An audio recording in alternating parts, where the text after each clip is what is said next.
Well, hello everybody. Welcome to another IZBLAB video. It's been a while. I'm sorry about that. Well, today this is going to be an IZBLAB wood video, as you can plainly see. And today you're going to see me make, I guess I should call it a mini cabinet, a mini liquor cabinet. What I'm doing here is I'm putting double-sided tape down so I could tape the sides of the cabinet together. That way I could just cut once to get equal length sides. I've got my homemade, what is that, crosscut sled on my homemade table saw. And no, I have not killed myself on this yet. Now I've got this cranked up to like 7 times the speed. And it brought it down from 2 hours to 30 some odd minutes. So, yeah, I guess it's all right. Now I'm doing the same thing to the tops of the, what are they? Yeah, the tops, yeah, of the liquor cabinet. Doing the exact same thing, using double-sided tape to keep it together so I can make them the same length. I don't know what made me want to do this. I guess it's because, well, my wife and I like to keep alcohol for ourselves. Alcohol that we don't necessarily want to share with our adult kids, the adult kids that live with us. And I figured it would be nice to have something in the office where we could keep our liquor and not necessarily hide it from the kids, but just have a place for it where the kids know, okay, anything in here we don't touch. Right now, you see me sanding them down. That air blower, I don't know what it's called. First of all, Ryobi. I love me some Ryobi. I became a big fan of Ryobi when I bought. What did I get? Oh, the impact. No, not the impact drill. What was it? It was the. I can't think of what it is. The rat. No, torque drill. I think that's what it's called. Torque drill. So you set the number on the drill itself, and once it reaches a certain resistance when you're drilling in the screw, it stops turning the screw. And man, Ryobi, I love it. And that little air blower thing that I bought, I don't remember what it was called, but that's been really helpful. And here you see me, like I said, sanding all the parts. What I don't have in this video is me using my wood planer to get them down to the same thickness. Well, I suppose I can still talk about my experience using the wood planer, but I guess I should say, suffice it to say that it took me some time to realize just how I'm supposed to use a thickness planer. Anyway, this whole process took me, oh gosh, I think half a year. I'd do a little work, walk away from it, and it would take me a few weeks before I could get back to it.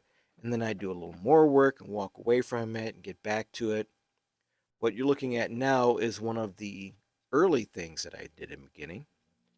I didn't want to cut out the knots because I didn't want to lose any wood. Although now, looking back on it, I could have lost some wood. It turns out that the cabinet that I made is a little too deep. Well, you know what? It's a little too deep to mount on the wall, which was the original intent. But it's not too deep um, for its general purpose, and that is to put alcohol in it. I can just set it on an end table or something, and it works just fine. Right now, I'm mixing up some resin. This is resin that I bought from Michael's. As you can see, the first part was already yellow, but no big deal because I put a little India ink in there, and it's all black. I'm pouring it into the cracks that are created from the knots in the wood. And this is just your ordinary pine. Pine that you can get from the big box stores. And, you know, pine is not the hardest wood to work with, and as such, it's also relatively soft, so it's easy to dent and scratch and all that other stuff. So you got to be careful with it. Right now, I'm just pouring some of it into the crack.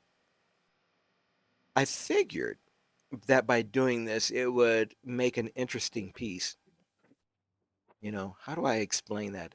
An interesting piece. Well, I guess that's it. It would look interesting. And to me, it does. So what I'm doing here is I'm putting some some, not packing tape. Well, I guess it is packing tape underneath and on the side so that it wouldn't leak out. I was expecting some of the resin to leak out anyway, and it didn't. It actually worked out really well. I was very happy with it, but I used some packing tape. I mixed up the resin, I poured it in there, and as you can see, I'm letting it sit and dry. Yeah, that worked out much better than I thought it would. Now here you're watching me use my laser engraver. My wife and I have a little side business, Patent Pink LLC, Patent Pink Laser Engravers. What you're seeing me engrave on the sides of these are alcohol bottles or liquor bottles or what have you that I drew up myself in, oh, what was it? Well, I drew it with pencil and then I imported it into Inkscape. There we go.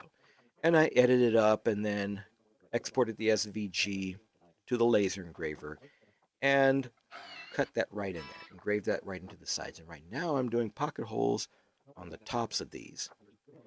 I want to say this before I forget. Like I said, I did use, what is that called? A wood planer, right. I did use a wood planer to try to get things nice and straight. It wasn't perfect, but it was straighter. But because of how much time it took for me to get back to it, the wood still wound up warping a little bit. Most of this took place in the winter. It was in the garage. It was cold in the garage, plenty of moisture. And so all the work I spent trying to use the wood planer was kind of for nothing. But either way, um, I still think it turned out okay. Just, I have to learn that if I'm going to do stuff like this, I can't wait too long. I remember watching a Wood Whisperer video. He was talking about pretty much the same thing, working on projects, wood projects, trying to get the moisture out, cutting them to size and different things, and then letting them sit around, absorb more moisture. What I saw him do was wrap the pieces that he cut up and finished in cellophane or plastic wrap to keep the moisture out. I suppose I could do that, but I don't think so. You saw some extra hands there. That's my youngest son. Uh, Practically my clone, actually. I mean, not totally, but practically. Anyway, right now I'm trying to connect the tops to the sides. I have that piece of wood there because the top was still a little bowed. Well, more bowed at that point, and I was trying to use it to straighten it out a little bit so that I could put that other pocket screw in there. Those are some interesting clamps that I bought, although I'm not sure that I technically needed them. I don't know, maybe I did. They worked out great. I do have some clamps for, gluing up box shapes. I don't know.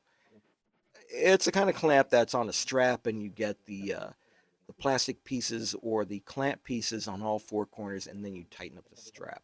I have one of those, but this seemed like a better plan for what I needed.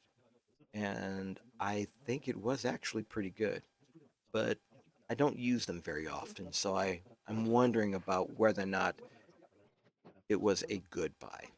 Yeah, well, whether it was or not, I guess it's neither here nor there. I have it. I used it in this project. It worked great. Anyway, talking about the wood planing, I was trying to plane these pieces, and I really didn't know what I was doing. I found out how I was supposed to do it as I was trying to get these down to relative flatness. I don't know if that's a term, but that's what I'm going to say. Relative flatness.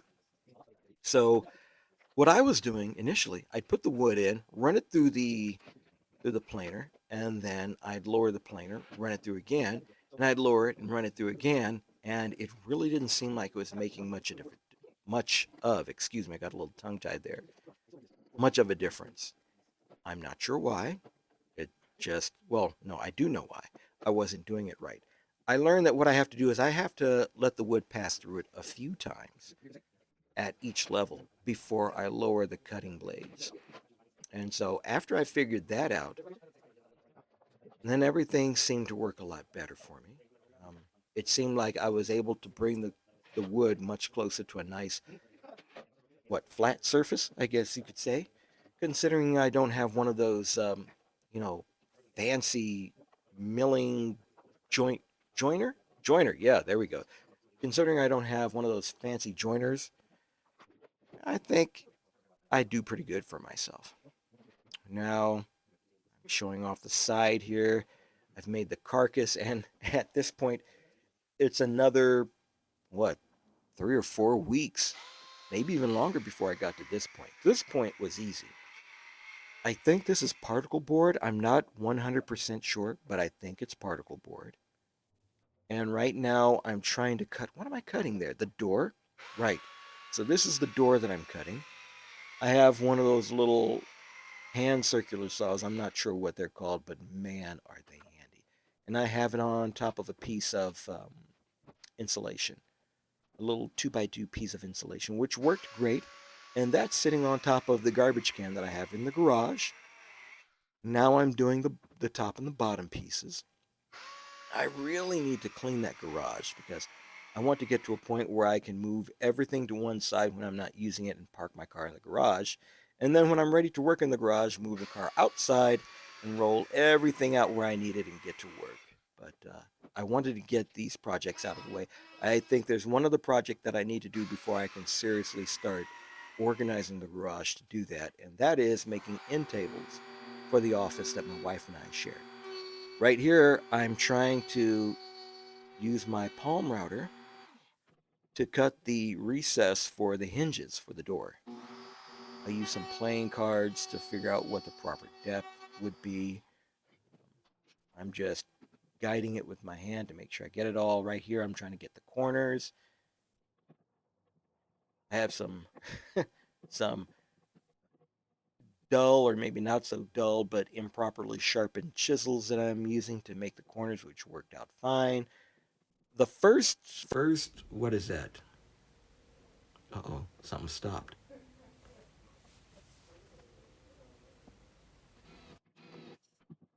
Okay, I'm not entirely sure what happened there with the audio.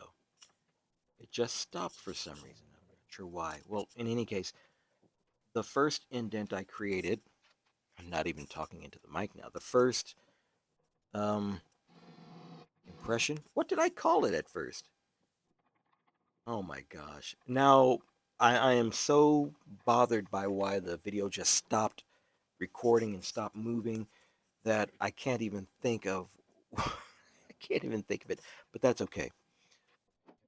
Basically, the first one that I cut, I was cutting in the wrong spot, even though I marked it. And, I was very disappointed with myself, but I decided not to be so hard on myself because it's the first time I've done something like this. So I just went ahead and cut the rest of the depressions to make the space for the hinges. And this is what I'm doing now. I'm putting the hinges on there. I'm putting the door on there. I'm making sure everything is nice and fitting. Now, as you can see, it's not quite lined up. Like I said, several weeks in between working on it each time, the wood warped still. So, I'm still having to deal with it. What am I about to do now? What is it? Oh, yes, I think what I'm about to do now, yes, I'm about to drill the hole that will be the pilot hole or the guide hole that will serve for both the hole for the handle and the hole that I will create for the magnets that will help keep the door closed. So I drilled the hole, I got the magnets out, I'm going in there and I'm making sure that I've got the right width. I drilled the hole on the door side because I wanted to make some room for the head of the screw so that the door could close flush. And then I will turn around and make another hole on the other side or on the body of the cabinet. You know what? I'm thinking, yeah, I didn't show it. I forgot to show that I used some MDF for the backing of this cabinet.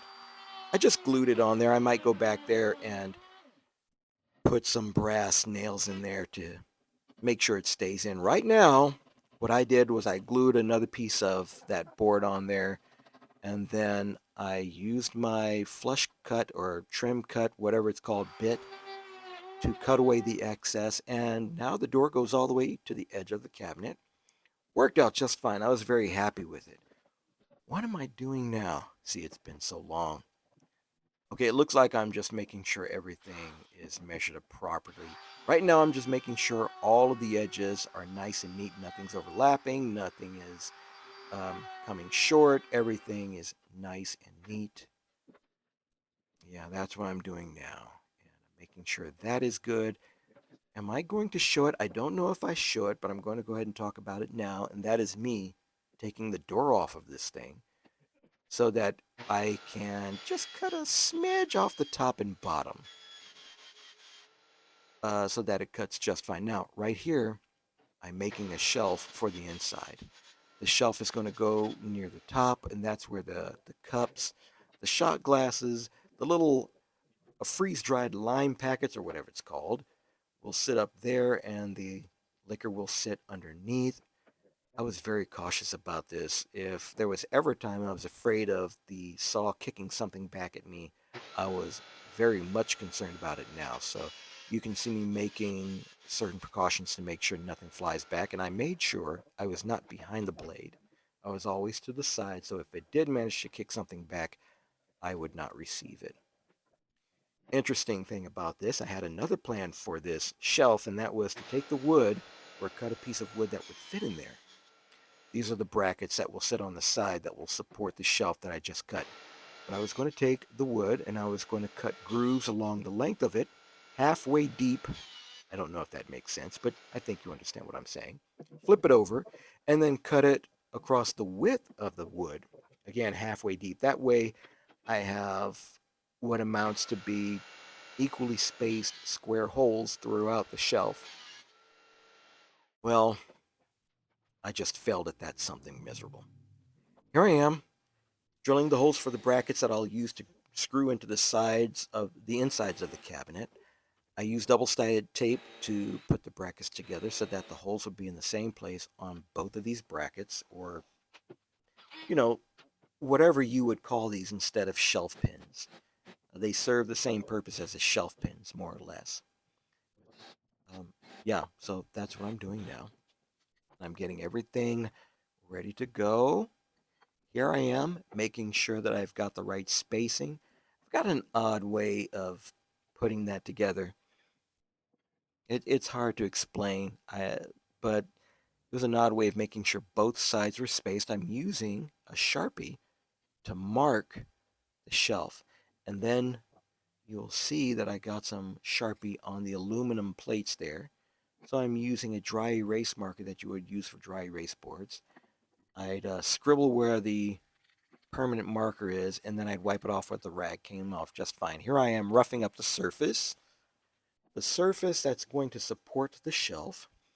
I'm doing the same thing to the other side using a dry erase marker to get the permanent marker off, and then using fine sandpaper to rough up the surface. And then turn around, do the same thing here, and only rough up the portion inside of the marks that I've made. Why am I doing that? Because I'm going to be using some epoxy here. You'll see it in just a minute. I'm going to be using some epoxy to keep the shelf on those aluminum brackets. Are they brackets? I don't know. That's what I'm calling them. And you guys can't do anything about it. So, nah, nah. All right, I'm using double-sided tape, and I'm getting ready to screw these into the side. The double-sided tape will keep them firmly in place while I put the screws in. I think it's this one where I put one of the screws in and it broke the head off. I was a little surprised. I was expecting the pine to give way before the screw did. So it looks like the screw was weaker than the pine itself. I do the same thing to the other side. I put the aluminum bracket in place, make sure it's all leveled and same height as the other side. Probably choosing a far more complicated method than I needed to make sure they were both equal. And I could have cut a piece of wood that what I could use on both sides to just make sure they were equidistant from the top. But that meant I would have had to find some wood and then measure it and cut it. And for some reason, in my mind, this was easier. I don't know why.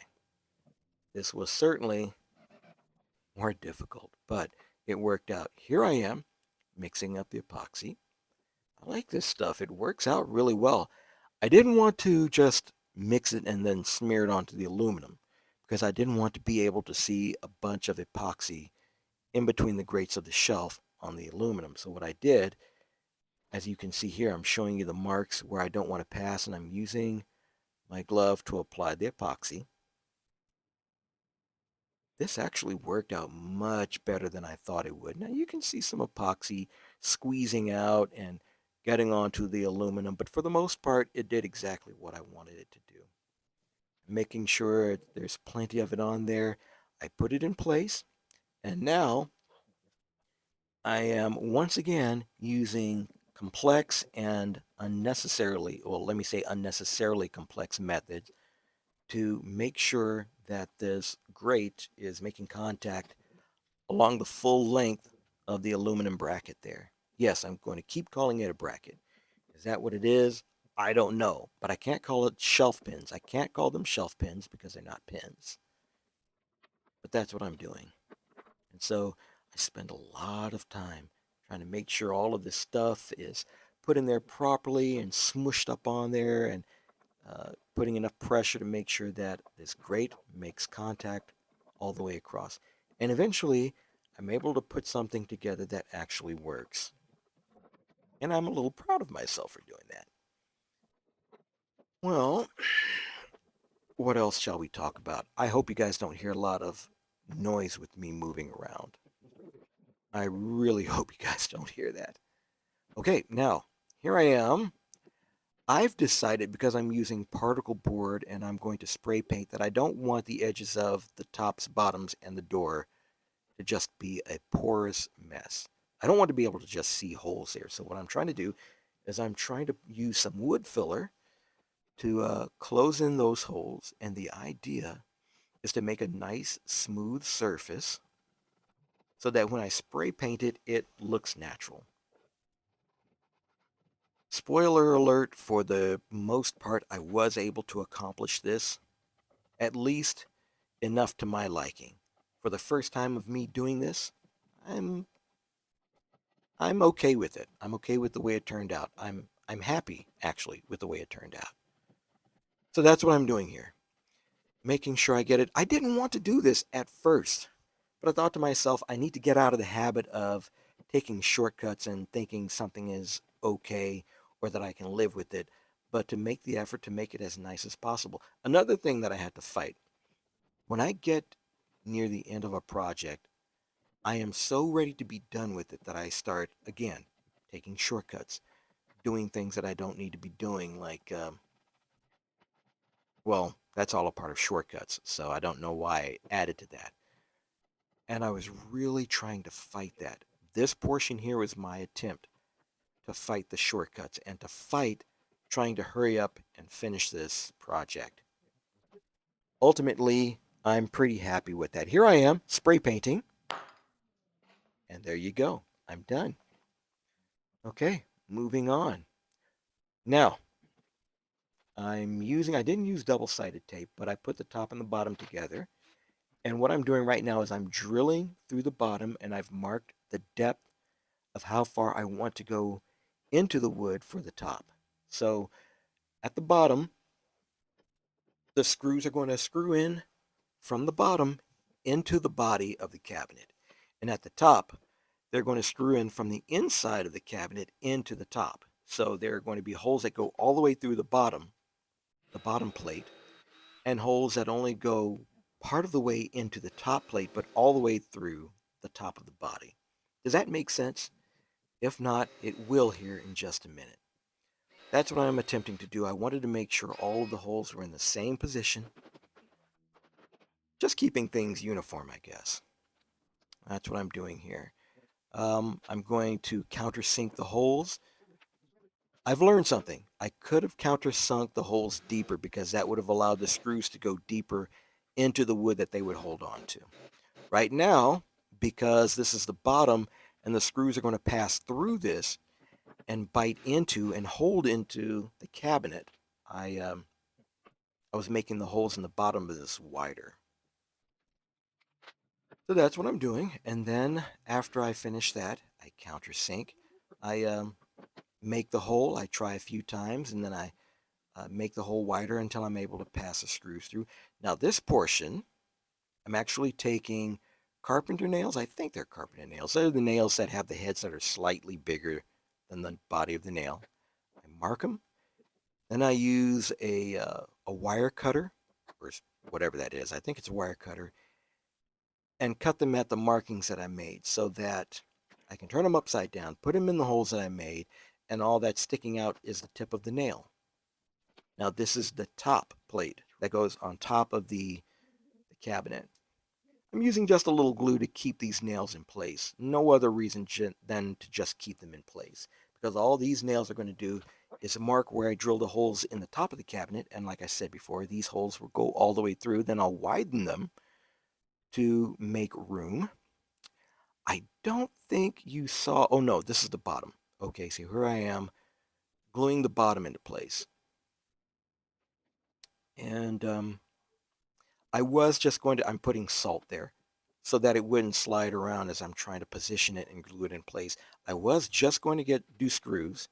Then I thought, well, no, I'll just do glue. And then I realized it would be best if I went ahead and did both.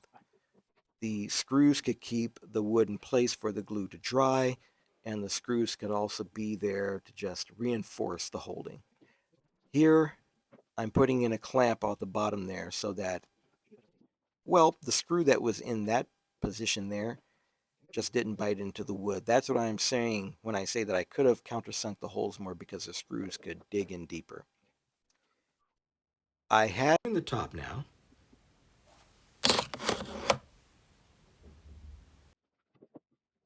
It happened again. It just stopped moving, stopped recording. I'm doing the top now. And what I had to do because of the position of the holes, I had to put those plugs that you use for pocket holes and close up that space so I could drill these holes. And then like I said, make the holes bigger so that the screws go all the way through and grab onto the top, bite into the top, pull it down onto the cabinet, get the good contact with the glue, and everything is right as rain. So yeah, that's what I'm doing here. I love these spreaders. I'm glad I bought them. A little more salt to make sure nothing is shifting around as I'm trying to put them together. I put the screws in place. And what I like to do here in cases like this is I'll put the screws through part of the way, and then I'll put the wood that will be screwed into, I'll put it up there and I'll slide it around until the holes just naturally fall into the screws, or the screws fall into those holes, and then I tighten it up. And everything works out. What I didn't show, I forgot. Here I'm just putting a longer screw so it bites in there. I did not show, and I forgot to tell you guys, the bottom outside of the door, the bottom plate, the edge that is by the door, and the top plate edge that's by the door. I used a small, man, I forgot what they're called. Planer? Well, you know the wood planers, the hand planers. There are many versions of this, and I used it to make a chamfer on those edges just to kind of beautify it, I guess. Here I am putting the door back on. I'm happy with everything. It's great. I didn't show it, but I also put some polyurethane on the outside, the body of the cabinet, and along with the spray paint, I used some enamel. Here I am showing off my beautiful work here in my messy garage. Yikes.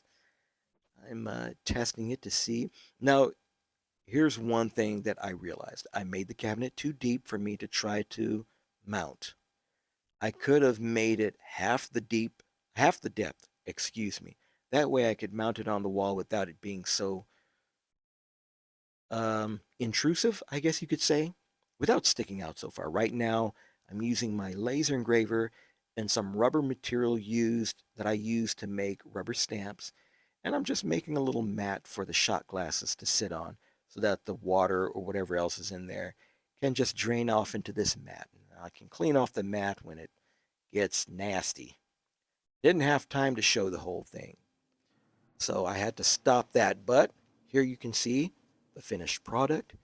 me not putting together, me finishing this little mat for the shot glasses. Now I had to shrink the size of the mat to accommodate what I had left of that, bit of rubber. It was supposed to be almost twice as large so I could put two shot glasses, the size, the mouth, the size of that metal one. But anyway, I just wanted to get the mat in there. I can always make another. Yeah, that's pretty much it, guys. That's all there is to it. This is my cabinet. I hope you guys like it. I got that knob, the doorknob from Home Depot. I would love to be able to show you guys a much nicer view. A much nicer view. What do they call that? You know what?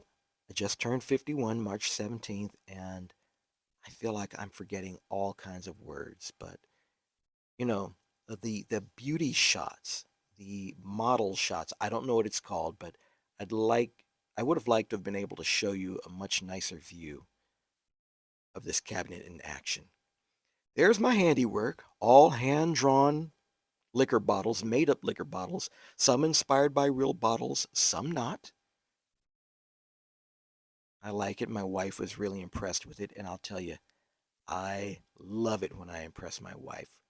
Now remember I was telling you that a lot of the wood warped, so the space, like you see me messing with the space now. There was a lot of space between the body and the actual top, and that's because the top had warped over time.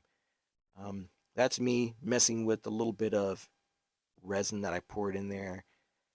Yeah, real happy with it, guys. I gotta say, I've impressed myself. I might not have impressed you all, but I've impressed myself. Thank you guys for watching. I really appreciate it and have a great day.